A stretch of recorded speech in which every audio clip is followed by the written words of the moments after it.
everybody, and welcome back to my YouTube channel. My name is Angeline and I am the owner of Angelic Creations. Today is Sunday, so we have a sewing video and we are going to continue with the Easter series sew videos. So let's get started. Okay, so what I have already done off camera was place my two pieces of fabrics together. This is my exterior and this is my interior fabric, and they are sandwiched together. The measurements are 7 by 6. And the next step you want to do is you want to create a triangle shape. Okay, so once you have created your triangle shape and you have cut your piece out, you will have something that looks like this. Okay. And off camera, I have already sewn down both of my sides of this fabric. So again, this is my interior, and I have just sewn down a straight stitch on each side. Okay, so we're going to do the same for this one on one side only. Are we going to create a straight stitch down? For this side, we're going to leave about a 2-inch opening so that we can turn our fabrics right sides out once we start to sew them together. Okay, so I have already created my straight stitch on one side. Now I am going to create my stitch on this side, but remember, we have to leave a small opening here so you can turn your fabrics right side out. So you want to create a straight stitch and make sure you back stitch so that you do not lose your stitching. And you want to remove your pins as you go along. So right about here, I'm going to stop.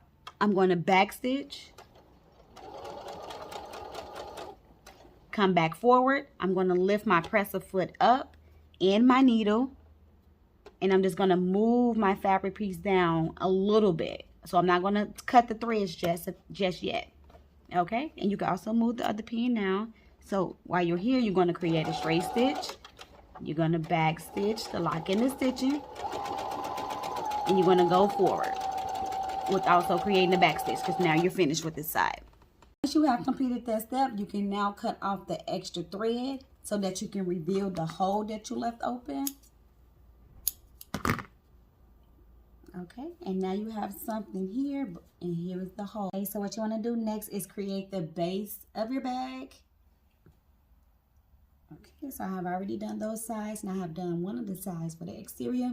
So what I've done is taking the edge of the bag, you're going to place them together, and you're going to grab your ruler and measure out how wide you want the base of your bags to be.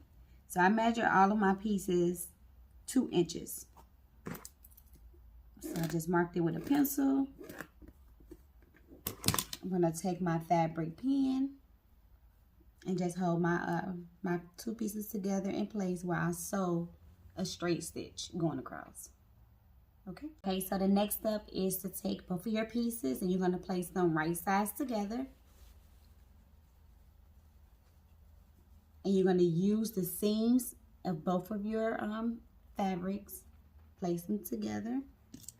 And you're going to pin, and you're going to complete this step going all the way around. Once you have sewn all the way around, attaching both of your pieces, you're now going to turn your fabric right side out using the hole that we left open. Okay, now we have something that looks like this, and at this point you can begin to add whatever you want to add in your bag.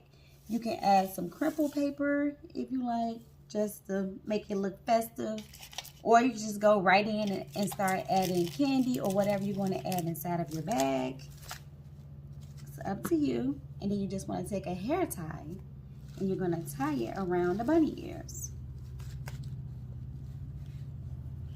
Okay, and you can just fix the ears however you like them to be fixed. But at this point we are done with the project, and it looks something like this. Now at the last minute I did decide to change mine because I forgot that I already created one that was a little bit bigger, but I have the blue jean for the exterior on this one. And I did also add a cotton ball on the back. Okay. And we just can, again, we can just add candy or add whatever you want to add. And we're going to do the same thing that we did for the solo piece. Tie your hair tie around the bunny ears. And fix the ears however you like. And now you have something that looks like this. These turned out really cute. I hope that you all were able to follow along. And I hope that you all give this project a try. And if you do, please tag me. If you have any questions, do not forget, you can leave them down in the description box below. And please stay tuned because we have plenty more Easter DIY projects coming soon. Thank you. Bye.